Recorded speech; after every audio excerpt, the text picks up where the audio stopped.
조합제TV 시청자 여러분 안녕하십니까. 2020년 1월 24일입니다. 설 연휴를 잘 보내시기 바랍니다. 그리고 조합제TV 회원 여러분들께 특별히 감사를 드립니다. 설날을 맞아서 온통 정치 이야기입니다. 검찰 이야기입니다. 자유한국당에서는 또 당명을 바꿔야 된다는 말이 나오기 시작을 했습니다. 결론부터 먼저 이야기 드리면은 자유한국당이 이 좋은 이름을 바꾸는 순간 총선에서도 지고 다음 대선에서도 가망이 없을 것이라고 생각을 합니다. 자유한국당 잘 지은 이름입니다. 자유한국당이 잘못하는 것은 이름이 나빠서가 아닙니다. 이름 값을 못하기 때문입니다. 자유를 지키고 한국을 지킨다. 그 이상 되는 당명이 있을 수가 있습니까?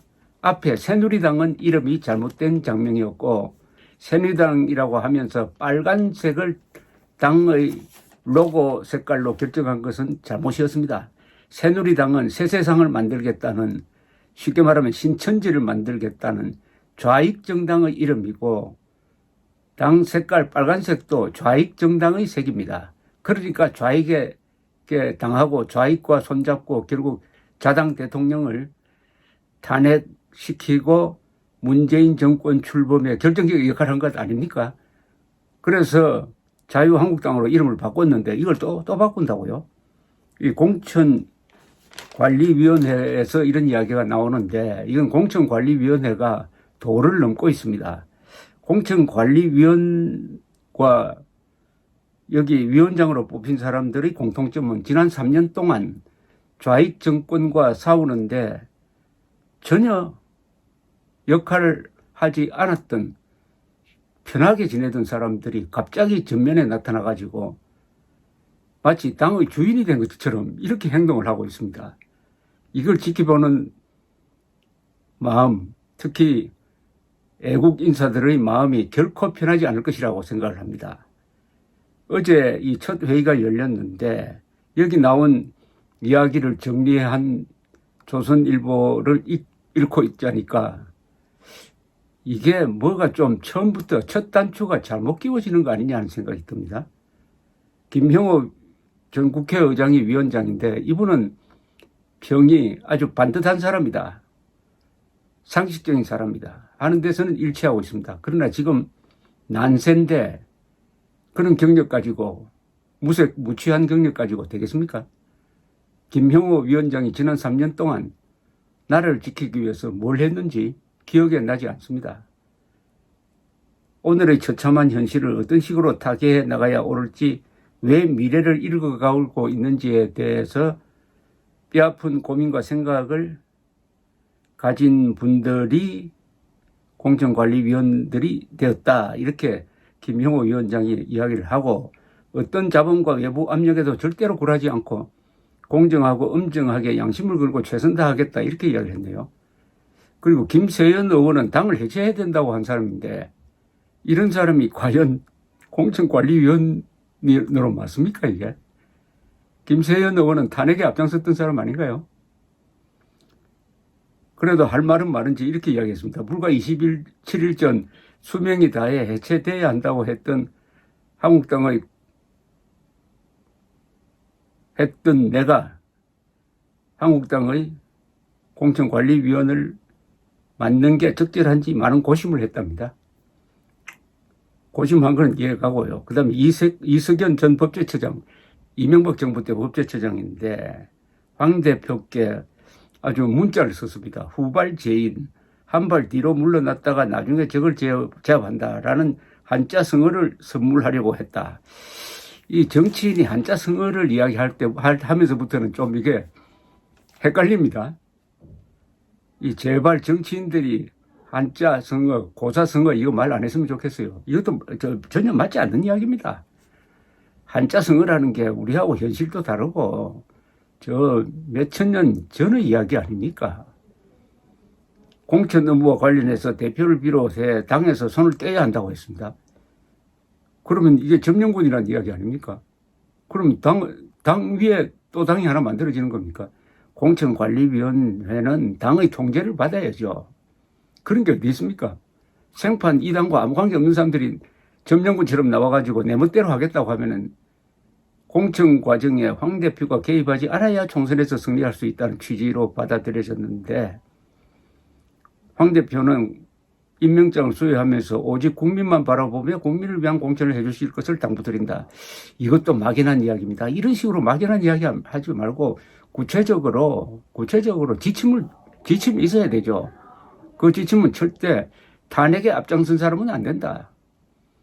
그리고 투쟁 경력을 중시하겠다. 그리고 당선 가능성도 중요하다. 뭐 이렇게 봐야 되는 거 아닙니까? 그리고 자유한국당이 약한 이 젊은 표, 중도표에 대해서 생각을 좀 많이 해달라. 이 정도로 이야기를 해야지. 국민만 바라보며 국민을 위한 공천을 해주실 것을 당부드린다. 이거 하는 사람이나 듣는 사람이나 그 발언 내용을 저처럼 읽고 있는 사람이나 허전한 기분을 감출 수가 없습니다. 조희진 전 서울 동부지검장은 오랜 기간 검사로서 정치적 중립을 중요한 모토로 살아왔다. 법치주의, 자유민주주의, 시장경제 질서가 제대로 정착되기 위해 국회의원을 잘 뽑는 것이 너무나 중요한 과제다. 하나만 한 이야기입니다. 이거 다 지면 낭비입니다. 총선 7호 영입 인재로 이미지 전략가 허은하 한국 이미지 전략연구소장을 발표를 했는데, 이 사람이 조선일보와 통화하면서 국민이 원한다면 또 국민들이 원한다고 그래요. 국민들이 원하는지 원하지 않는지 어떻게 합니까? 국민이 누굽니까 도대체? 당 색깔은 물론 당명까지 바꾸어야 한다. 자유한국당 그러면 선거 치를 때마다 이름 바꿉니까? 미국에서 공화당, 민주당 수시로 바꾸는 적이 있습니까? 저 영국의 보수당 이름 바뀐 적 있습니까? 이런 식으로는 국민들을 속여먹겠다는 거죠. 쉽게 말하면. 하나의 시험대가 있습니다. 자유한국당이 자유와 한국을 빼버리면 이 당을 지지해야 될 이유가 없어집니다. 이 이름 굉장히 중요합니다. 특히 정치적 용어에서 가장 중요한 게 정당의 이름입니다.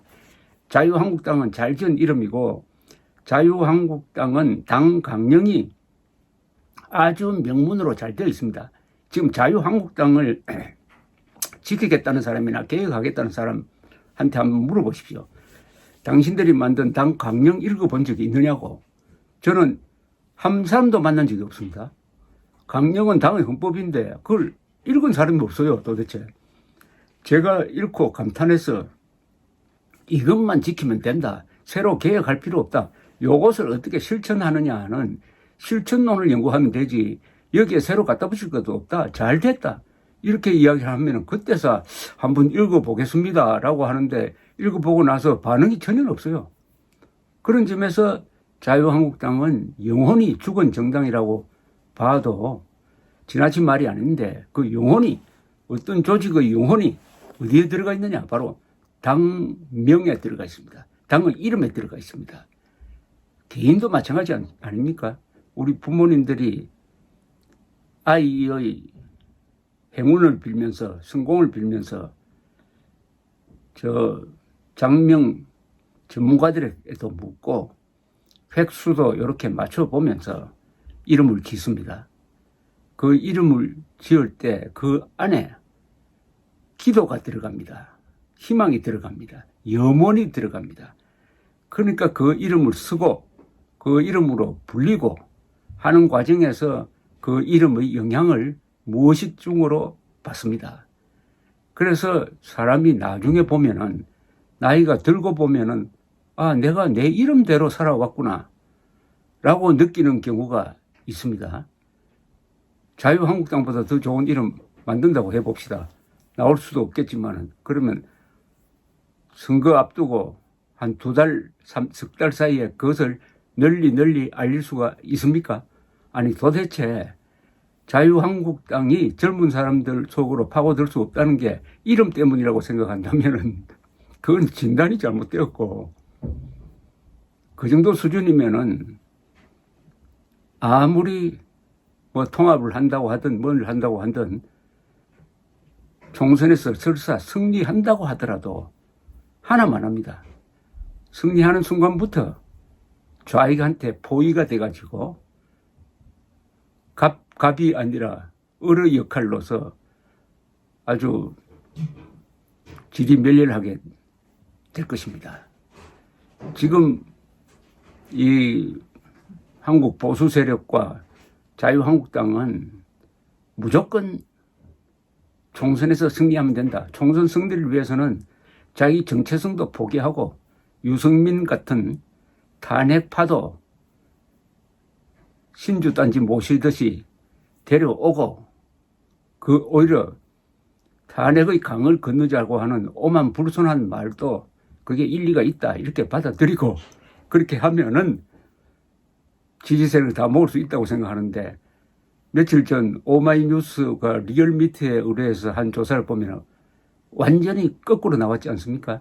지금 황교안의 자유한국당과 유승민의 새 보수당이 합당한다고 했을 때 신당을 만든다고 했을 때 지지율이 두 당의 합산보다 적게 나올 뿐만 아니라 자유한국당의 현재 지지율보다도 훨씬 더 낮게 나온다고 되어 있습니다. 이것은 아주 충격적인 여론조사고 이미 예상되었던 것입니다. 유승민과 손잡는 순간 자유한국당은 동반자살의 길을 걷게 될 것이다. 그런데 지금 그 길로 가고 있습니다. 왜 자유한국당은 이승만 광장, 광화문 이승만 광장에 모이는 사람, 그 사람들은 90%가 자유한국당 황교안 지지입니다. 그 사람들과 손을 잡고 그 사람들의 의견을 존중하는 이런 행동은 하지 않고 자유한국당을 미워하고 박근혜 대통령을 좌익과 손잡고 탄핵시켰던 이념적 배신자들 앞에 무릎을 꿇고 있는 거냐. 그것을 못 참은 정통 보수 세력이 유승민과 손잡으면은 지지를 철회하겠다 하는 현상이 여론조사에서 정확하게 나오고 있습니다. 특히 50대, 60대 경상도 사람들, 50대, 60대 경상도 사람들을 화나게 만들고 젊은 사람 표로서 총선에서 이겨보겠다. 이게 도대체 계산이 맞습니까? 자유한국당 이름을 지켜가느냐 아니면 포기하느냐가 총선 승패의 한 시험대라고 그럴까요? 바로메타가 될 것이라는 생각이 듭니다. 감사합니다.